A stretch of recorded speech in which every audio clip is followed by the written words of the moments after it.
Hello students, welcome to my YouTube channel Biopath. Today I am going to teach you about biological classification. Biological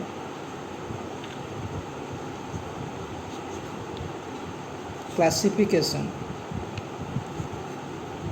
It is the most important chapter to know about taxonomy, about nomenclature, about classification, about hierarchy.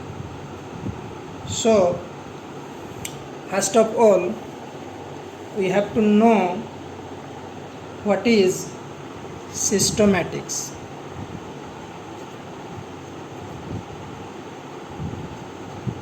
Systematics, or we can say it taxonomy.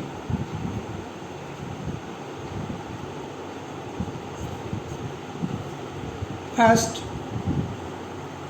we have to know about diversity of life forms. Diversity of life forms. Diversity of life forms. Then, what do you mean by diversity of life forms? It means the animal kingdom consists of over 1 million years of animals, 1 million types of animals, and every organism has some characters similar to its own type, but it differs in a few. So, the diversity is one of the most important features of organisms which led to organic evolution. Then, animals show diversity of form, structure, physiology, mode of life,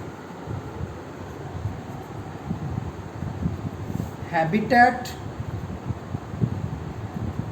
etc. This necessitates the characterization of animals into different groups based on their similarities and dissimilarities. Similarities and dissimilarities. Similarities and dissimilarities. Then we can say systematics can be defined as the science of the diversity of organisms. The science of the diversity of organisms. So, systematics defined as the science of diversity of organisms.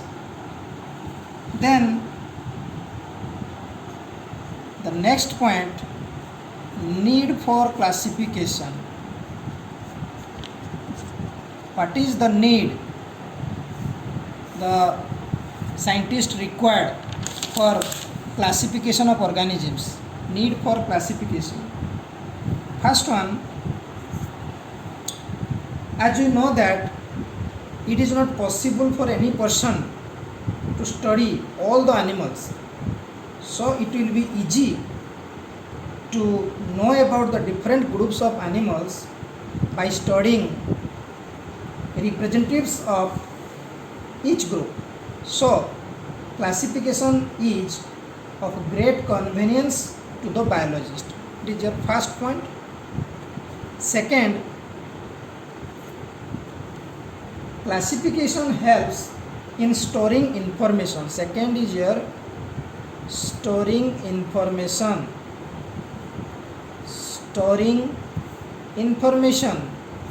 And third, classification makes it easy to exchange the information regarding organisms. Exchange of information, exchange the information regarding organisms, regarding organisms. And fourth point, classification establishes natural relationship among the animals. Natural relationship,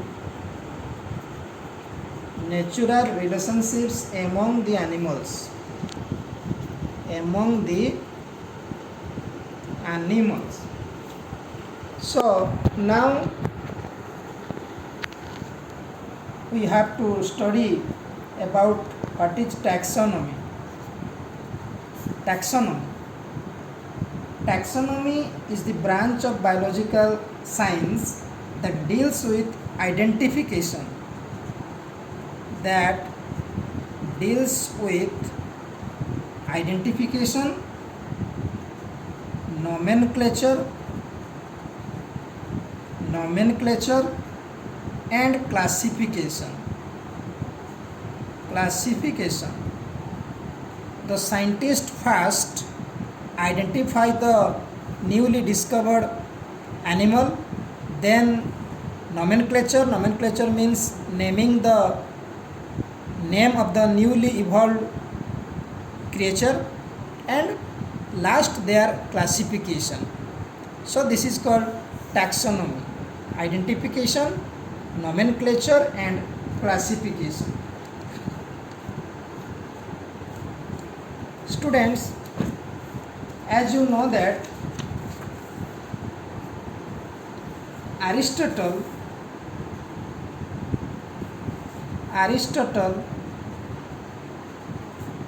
father of zoology, Aristotle, father of zoology, classified animals for the first time. He divided the animals kingdom into two groups. Animal kingdom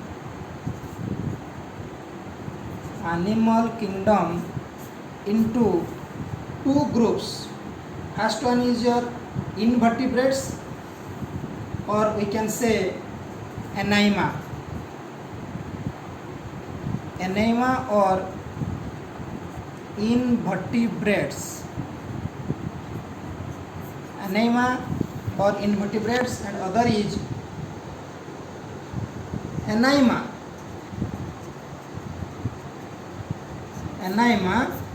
or we can say it is vertebrates. So first, what is Anima? Anima or invertebrates are the animals do not contain red blood. The animals do not contain red blood. And what is Anima? These animals contain red blood. So we can divide it two groups, red blooded animal and which have no red blooded. This contain not red blood, Anima, and Anima red blooded. So we can divide it into two groups, red blooded animals and not red blooded animals, or without red blooded animals.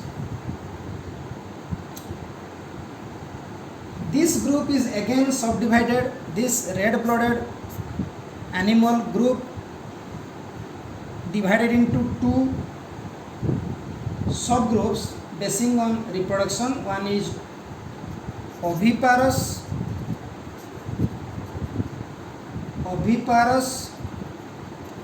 and another is viviparous. Oviparous and viviparous. Oviparous means these are egg-laying animals like fishes, amphibians, reptiles and birds. And viviparous means these animals give birth to young ones like mammals. Example, mammals. And oviparous, birds, reptiles, fishes, etc. So this is the first introduction class of biological classification. Thanks.